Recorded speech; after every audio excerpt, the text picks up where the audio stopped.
that the British people are not represented by President Bush, for sure, and definitely not by Prime Minister Blair, who's this new dossier. And they were saying that this dossier, which President Blair came up with, is recycled material.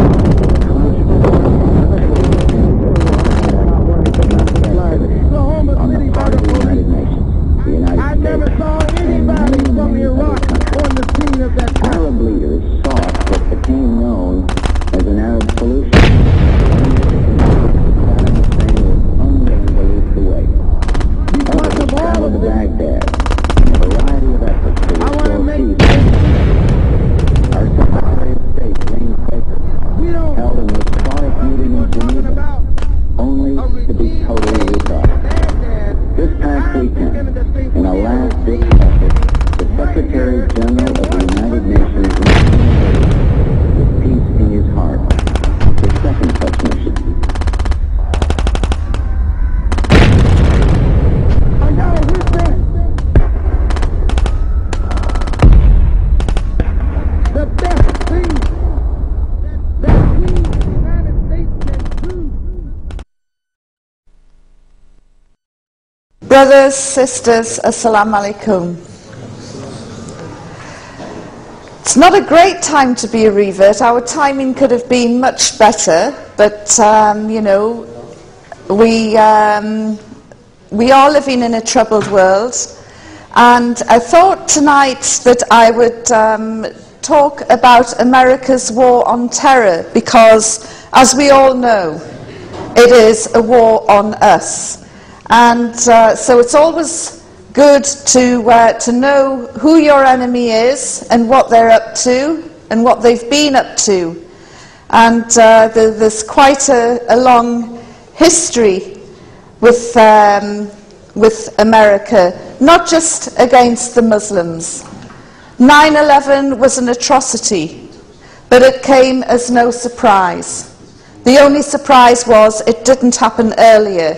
And after I have gone on into detail about America, you'll see that this atrocity could have been committed by any one of a number of different people. What I would ask you to do is to keep an open mind and do not see me as any kind of enemy or traitor of the West. Indeed, I consider myself to be a friend of America, and as a good friend, we should be able to tell each other what the problems are. And that includes dropping any sort of pretense about what Britain and the Commonwealth owes America following the events of World War II, because there are many on both sides of the Atlantic and the Pacific who are suffering from political amnesia when we are told that we should all, New Zealand included, support America just as it supported Britain and the Commonwealth during the World War II. Far from giving support, the truth is America only joined in the war in December 1941 after the horrific events of Pearl Harbor, and Hitler had declared war on the US. It wasn't the other way round. But first things first. Is America a peaceful nation? George Bush wants us to believe that America is a peaceful nation, a nation which loves its freedoms and liberties. And he recently described the US as the most free nation in the world. He said America was a nation built on fundamental values that reject hate, reject violence, reject murder, and reject evil. We will not tire, he said, in defense of America. Well, what I would like to know is, if America is such a peaceful nation, why has it been at war every single year for the last 50 years, trying to civilize countries and bring democracy across the globe? During this dark period of history, More than 20 countries have been bombed by America. Starting in 1945, China, then Korea, Guatemala, Indonesia, Cuba, Belgian Congo, Dominican Republic, Peru, Laos, Vietnam, Cambodia, Lebanon, Libya, El Salvador. Have I said Nicaragua? Iran, Libya, Panama, Iraq, Kuwait, Somalia, Croatia, Bosnia, Iran, Sudan, Afghanistan, Yugoslavia, and of course back over to Iraq again. And that list doesn't include the sort of military recklessness which is becoming common in the United States, like in Italy in 1998, when 200 people were killed by a US warplane as they travelled in a cable car. Or in China in 2001, when a Chinese military pilot was killed by a spy plane collision. And that doesn't include the proxy bombings of Iraq by Israel in 1981 using the US-made F-15 bombers and the brand new F-16 fighter bombers either. And let us not forget that America is the only nation in the world to have used nuclear weapons on civilian populations twice, as the survivors of Nagasaki and Hiroshima will be bearing testament in the anniversary in the next few days. And it would be a mistake to believe not one, but 2 atomic weapons were dropped on civilian populations to bring a rapid end to the war, because history has shown us that Japan was on the verge of capitulation, a fact which was very well known by the US President at the time. According to Admiral William D. Leahy, who was chair of the Joint Chiefs of Staff and President Truman's Chief of Staff, his personal advisor, he said the Japanese were already defeated and ready to surrender because of the effective sea blockade and the successful bombing with conventional weapons.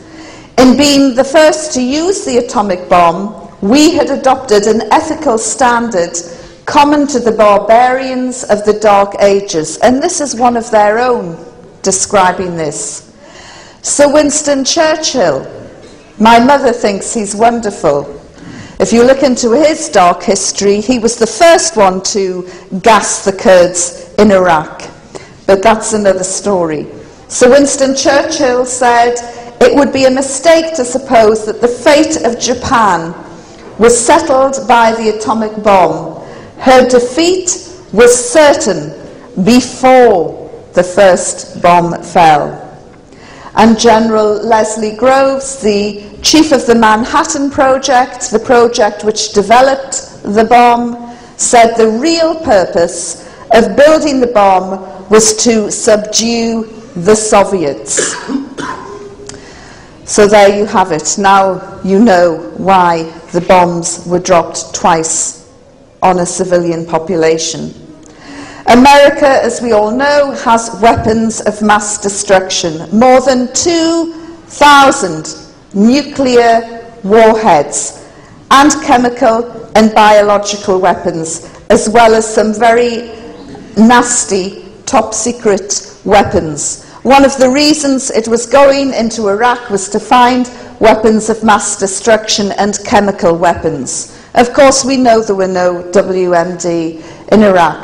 But isn't it ironic that the US Marines have been using chemical weapons to subdue the Iraqi population? The latest arsenal they've used is a very nasty napalm type of weapon called MK-77, and they used that in the fight in Fallujah, where the local people, as well as the resistance, put up a heroic resistance. And even today, American troops do not have full control of Fallujah. But going back, 2,000 nuclear warheads. This is not the arsenal of a peaceful nation. Its weapons stockpile is greater than the collective armies of the next 27 countries. As I said before, I'm often told that I am unpatriotic to criticize America, and by doing so, I am aiding and abetting the enemy. But just who is the enemy these days? A few years ago, the Americans would have told you it was communism and communists, or anyone who threatened US national security. John Stockwell, a former senior CIA station chief and author of In Search of Enemies, estimates that the United States is responsible for the deaths of more than 6 million people in third world nations around the globe. US leaders blithely justify all of this under the rubric of national security, a concept invented in 1947 with the inception of the CIA. A congressional investigation conducted by one Senator Church in 1975 found that during the 14 years prior, the CIA had been involved in 900 major and 3,000 minor operations throughout the world. Extrapolated over the CIA's 50-plus year history, that amounts to more than 3,000 major and 10,000 minor covert operations carried out in full contempt of US and international law. And since 9/11, Washington has vowed to continue its murderous feeding frenzy by delivering the perpetual war on terrorism. And it's hardly surprising that we, the world's 1.2 billion Muslims, believe we are the new targets in this never-ending war. Anyone with a beard or a hijab is seen as the enemy. So-called moderate Muslims in Britain were shaken to the core when Yusuf Islam was deported by the US and described as a threat to national security. This is the man who is the former pop star Cat Stevens, the man who brought us Moon Shadow and Morning Has Broken, a man who has done so much charitable work to alleviate pain and suffering around the world. And just a couple of weeks ago, Dr. Zaki Badawi, one of the senior Muslims in Britain, who was flanked after the London bombings by the chief rabbi on one side and the Archbishop of Canterbury on the other to give an interfaith statement condemning the action, he too was stopped and turned away from America. The revered scholar Yusuf Estes, another Muslim revert, wasn't even allowed out of the US to go to Bahrain last year and share his knowledge and spread his message. He still made it though. He travelled to another state and he got through. Both British men and Yusuf Estes have been treated with absolute contempt by the US in a humiliating and degrading way. All three have beards. I cannot support the current American government, and nor can I stand shoulder to shoulder with a president who has made the world, my world, your world, less safe. After 9/11, we've had the Bali bombings, the Marriott Hotel bombings in Jakarta, Indonesia, the attacks in Istanbul, the bombings in Madrid, and now the London bombings. Since 9/11, I am more fearful for my safety and that of my family and friends in London and elsewhere.